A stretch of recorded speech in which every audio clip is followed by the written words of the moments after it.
브래들리가 탈출할 때 뗏목 타고 결국에는 파도에 쓸려서 다시 해안가로 온단 말이에요. 그리고 린다는 그 독성 있는 열매 많이 먹지 않아서 죽진 않았어. 그래서 토를 하면서 이제 살아난 거예요. 근데 대단한 게 토를 하면서 브래들리를 심폐소생술 해서 살려준단 말이죠. 그러면서 토는 계속 얼굴에 해. 한 번 하고 말겠지. 두 번, 이제 다 뱉었겠지. 근데 뭐 회 별로 먹지도 않은 것 같은데 토가 계속 나와. 3번, 4번, 5, 6번 나왔나? 제 기억에? 그래서 얼굴이 그냥 얼굴 안 보여요. 그죠? 얼굴이 토로 다 뒤덮여서 안 보이고 저것 때문에 죽겠다. 그죠? 저것 때문에 질식해서 죽겠다. 저것 때문에 살아났나? 강한 냄새 때문에 살아났나? 싶을 정도로 막 나오는데 그게 불쾌한데 웃겨.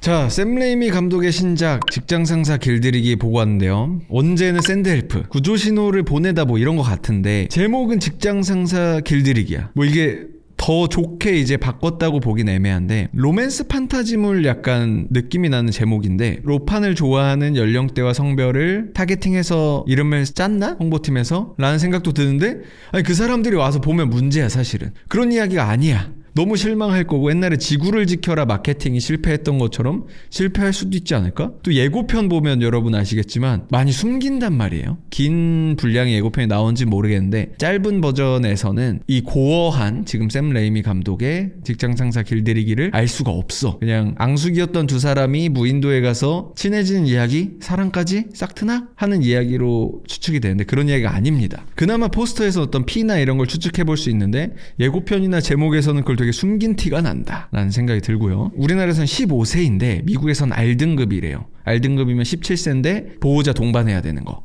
선정적이거나 폭력적인 장면이 있다는 등급인 거죠. 이게 그래서 로판물 감성 기대하고 왔다간 제대로 통수 맞는 그런 영화입니다. 자, 내용을 설명하면 린다라는 여자가 주인공인데 레이첼 메가덤즈님이 연기합니다. 기존의 레이첼 메가덤즈님의 연기와는 완전 다른 직장 내에서 굉장히 우리가 모두가 떠올리는 좀 친해지기 싫은 안 씻고 약간 냄새 날 것 같고 자리에서 막 먹지 말랬는데 휴게실에서 먹으라는 거 꼭 자리에서 밥 먹고 이런 인물. 그래서 약간 정이 갈 듯 말 듯한 그런 주인공입니다. 7년차 직장인이고 이 회사의 완전 에이스. 그러니까 업무적으로 이 사람이 없으면 중요한 건을 아예 못해요. 근데 어느 정도 일을 잘하면 전태 회장님이 돌아가시기 전에 다음 임원은 무조건 얘야 라고 유언 남기고 가셨어요. 근데 문제는 재벌 2세인 그 아들 브래들리가 이제 새로운 대표로 취임하는데 브래들리는 얘가 너무 싫은 거예요. 회사에서 처음 인사하는데도 투나 샌드위치 먹다가 참치 마요네즈 이거 묻은 채로 악수해가지고 손에 막 묻고 이러니까 첫인상 최악이고 이 브래들리는 또 회사 경영에 어떤 대단한 철학이 있는 사람은 또 아니야. 린다 임원? 안 돼. 누구 안 칠 거야 그럼?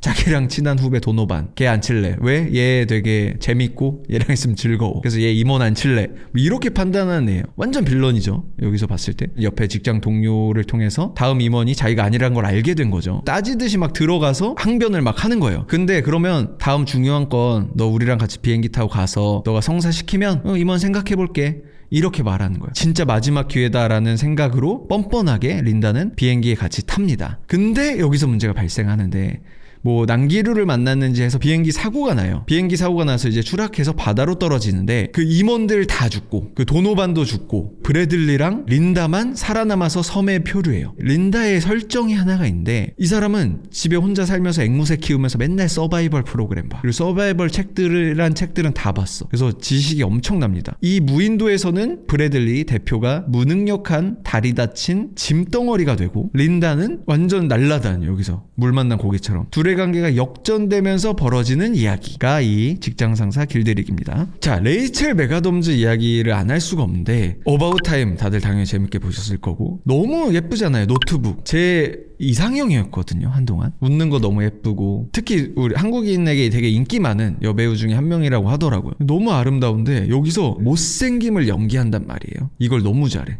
하체나 복부, 엉덩이, 허벅지 쪽에는 제 생각엔 어떤 쿠션 같은 걸 넣은 것 같아요. 오래 앉아서 일하는 사무직들이 배 나오고 엉덩이 펑퍼짐해지고 하잖아요. 남자고 여자고 30대 남자 직장인들 현실 몸매 이래서 그 짤 유명한 거 있어요. 린다도 약간 그런 느낌을 줘요. 그 외에는 다른 분장은 없어. 그냥 머리 푸석하고 그리고 여기 점 사마귀 그 정도에서 분장은 없고 표정 연기와 행동, 말투, 언행 뭐 이런 걸로 이제 연기를 하는데 너무 싫어져. 내가 알던 그녀가 아니야. 이 사람이 억울한 거 알겠어. 7년 동안 일하고 임원도 떨어지고. 근데 아니 좀 너무 더럽고 좀 우리가 아는 그 직장에서의 조금 피하고 싶은 사람도 떠오르다 보니까 얘가 나에게 주어진 주인공? 이러면서 좀 따라가기가 싫은 거죠. 이 사람의 정서를. 근데 브래들리를 봤는데 브래들리도 만만치 않은 빌런이다 보니 그래 그래도 린다가 맞아 이러면서 따라간단 말이죠. 이게 샘 레이미 감독의 신작이에요. 샘 레이미 감독은 여러분들이 잘 아시는 토비 맥과이어의 스파이더맨 1, 2, 3, 이블 데드, 드래그 미 투 헬, 그리고 호불호가 약간 갈리는 닥터 스트레인지 2, 이런 영화들을 만든 감독님입니다. 이 영화에서 샘 레이미 감독이 느껴지는 장면들이 되게 많은데 점프스퀘어, 깜짝 놀래키는 장면이죠. 한마디로 여기서도 보여줘요. 근데 이제 좀 뭐랄까 어이없게 갑자기 여기서 왜 놀래켜? 그것도 되게 뭔가 90년대나 20년대 초반에 그 미국의 B급 영화들에서 나오는 퀄리티로 보여줘. 그러니까 대단하지 않게. 근데 그 워터마크 찍듯이 나 샘 레이미 감독인 거 있지 않았지? 짜잔 이렇게 하는 느낌이에요. 그래서 뭐랄까 이 뜬금없는데 웃겨 그게. 그래서 되게 좋았다. 깜짝 놀랐어 심지어. 너무 어이없게 뜬금없이 나오니까. 그런 것들이 샘 레이미가 한 번 더 느껴졌고 그 특유의 익스트림 클로즈업이 있는데 스파이더맨 보신 분들은 딱 그냥 머리에 떠오르실 거예요. 스파이더 센스라고 하죠. 그 스파이더맨이 위기를 감지하는 센서가 있는데 그걸 느낄 때 눈을 클로즈업을 강하게 때린 다음에 줌을 뺀다거나 털이 서는 것들 뭐 이런 식의 익스트림 클로즈업을 잘 보여주거든요. 그런 것들을 조금 다르게 여기서 또 보여줘요. 린다가 좀 아까 말씀드린 것처럼 위생관념이 떨어지는 사람인데 투나 샌드위치를 자리에서 먹는단 말이에요. 대표 브래들리 손에 묻었어. 비서한테 브래들리가 이거 맡아보라고 하는 게 있어. 비서가 싫다 실랑이 버리다가 결국 맡아요. 근데 그거를 이렇게 맞는데 그거를 굉장히 과감하게 익스트림 클로즈업으로 보여주는데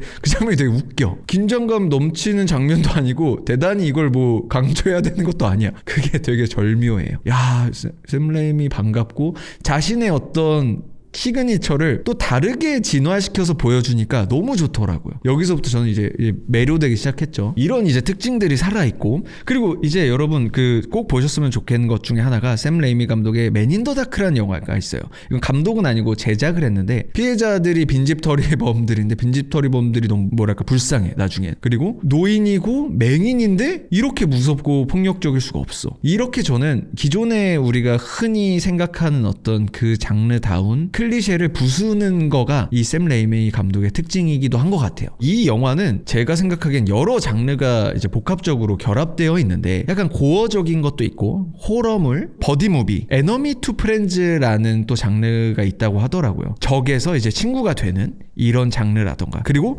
약간의 로맨틱 코미디도 섞여 있어. 이런 장르들이 어떤 요소들이 다 결합되니까 이 결합되는 것 자체로 클리셰가 부서져요. 예측을 벗어나는 이야기 전개가 계속 된단 말이죠. 디테일하게 보면은 브래들리랑 린다가 망숙이고 막 하다가 끈끈해지고 서로 도와주고 배우고 죽을 뻔한 거 구해주고 막 이러면서 이게 로맨틱 코미디로 가나 보다. 에너미 투 프렌즈 뭐 이런 장르물인가 보다 하는데 그 다음에 이제 저녁 차려준다고 브래들리가 하더니 독성 있는 열매를 심어놓고 린다 이제 중독시킨 다음에 혼자 뗏목 준비했던 걸 쓱 꺼내가지고 하하하 하면서 탈출한단 말이죠. 되게 호쾌하게 뻑큐 린다 막 이러면서 간단 말이에요. 그러니까 이게 점점 이제 기괴해지고 호러 장르 쪽으로 더 나아가는데 이런 호러 영화들을 보면은 빌런이 약간 확정되는 순간이 있어요. 뭐냐면 누가 더 많이 다치나야. 돌이킬 수 없을 정도로 기괴하게 몰골이 다쳐 피부가 벗겨진다거나 눈알이 빠진다거나 머리 가죽이 다 벗겨진다거나 신체 훼손이 기괴하거나 몰골이 좀 호감 가지 않게까지 변하면 그게 이제 빌런류로 거의 간단 말이에요. 호러 고어물 특유의 빌런을 알려주는 장치가 있다는 거죠. 근데 린다가 이제 머리 가죽 벗겨지고 눈알이 이렇게 기괴하게 불쾌하게 이렇게 짓눌리고 이런 장면들이 나와요. 그래서 린다가 빌런으로 가는구나. 왜냐면 그 전까지 누가 빌런이야, 누가 주인공이 진짜 되는 거야, 누가 살아남아, 이런 거를 계속 궁금해하면서 보는데 린다가 이제 범인이 되는 건가? 눈알이 이렇게 짓눌렸다가 갑자기 떠져요. 그래서 이건 괜찮아져. 린다 몰골이 빌런까지 가지 않아. 뭐 어떻게 되는 거지? 하면서 우리가 흔히 생각하는 그 클리셰들을 이용해서 우리를 더 헷갈리게 만들어. 와, 이 사람이 이건 되게 디테일한 전법이다. 저는 이런 생각이 들더라고요. 그리고 이 로맨틱 코미디를 비트는 것도 진짜 많잖아요. 몇 번을 두 사람이 잘 될 것 같은 상황을 보여줬다가 배신하고 보여줬다 배신하고 심지어 마지막까지 그 사투 끝에 진짜 마지막까지 뭐 대부분 안 속겠지만 브래들리가 너무 진정성 있게 하고 유머 같은 것도 곁들이고 이러니까 진짜 둘이 화해가 되나? 뭐 적어도 일단은 진심인가 브래들리가? 근데 이제 그마저도 이제 거짓이었잖아요. 그게 헷갈리는 이유는 두 사람이 진짜 앞서서 좋았던 순간들, 친해졌던 순간들이 실제로 있어. 그러다 보니까 이 마지막 순간까지 그걸 이용해서 관객을 속이려는 거야. 어림잡아도 4-5개 되는 장르들을 너무 깊이 이해하고 그걸 바탕으로 관객들을 농락할 줄 아는 이 샘 레이미의 노련미가 엿보였다. 그 생각이 들더라고. 고어 장르에 대해서 이야기를 따로 해봐야 될 것 같은데, 고어랑 코미디가 결합된 게 이 영화의 핵심적인 장르 같아요. 고어한데 웃겨. 그런 게 처음 나오는 거는 비행기 추락하기 전에 도노반이 이렇게 이제 죽을 때 넥타이 때문에 이렇게 린다 자리 창가에 통통통 튀는 거, 그 이제 긴박한 상황에서 그걸 통통통 귀여운 소리와 함께 보여줘. 이것도 너무 끔찍한 상황을 코믹하게 잘 풀어낸 것 같고, 도노반은 린다에게 계속 기생해서 어떤 자기의 성과를 올리던 사람이 그 와중에서 린다 어떻게 좀 해줘봐 이러면서 죽는 순간에도 린다에게 의지한단 말이죠. 이 끔찍하고 잔인한 장면들을 코믹하게 잘 살렸고, 린다가 멧돼지를 처음 혼자 사냥한 장면이 있단 말이죠. 야, 이거 린다가 되나? 린다 그래도 아무리 그래도 지식만 많지 좀 연약하지 않아? 라는 생각이 드는데, 야, 이 멧돼지를 너무 호쾌하게 잡아버린단 말이에요. 위에서 이제 린다가 점프해가지고 멧돼지를 머리를 한 번에 찍어서 죽이는데 그것도 와 너무 잔인하고 호쾌해. 근데 더 나아가서 이제 그 멧돼지가 죽지 않고 그 꽂힌 채로 달려오는데 그거를 또 상대 카운터 먹이듯이 창으로 찔러 또 죽인단 말이에요. 그 장면에서 이거 어디까지 가는 거야 싶을 정도로 계속 입을 끝까지 주둥이를 들이미는데, 그 과정에서 막 콧물까지 내뱉고 린다는 얼굴이 점점 기괴하다 못해 이제 안 보여 얼굴이. 아 제발 그만해 하는데 눈알까지 터져 나오고, 그러고 나서 린다 얼굴이 보여지는데 아니 멧돼지보다 더 잔인해 얼굴이. 이런 되게 고어하고 잔인하고 불쾌한 건데 계속 보여주니까 웃겨. 그래서 이게 고어 코미디인가? 생각이 드는 거죠. 그리고 아까 말씀드린 이제 브래들리가 탈출할 때 뗏목 타고 결국에는 파도에 쓸려서 다시 해안가로 온단 말이에요. 그리고 린다는 그 독성 있는 열매 많이 먹지 않아서 죽진 않았어. 그래서 토를 하면서 이제 살아난 거예요. 근데 대단한 게 토를 하면서 브래들리를 심폐소생술 해서 살려준단 말이죠.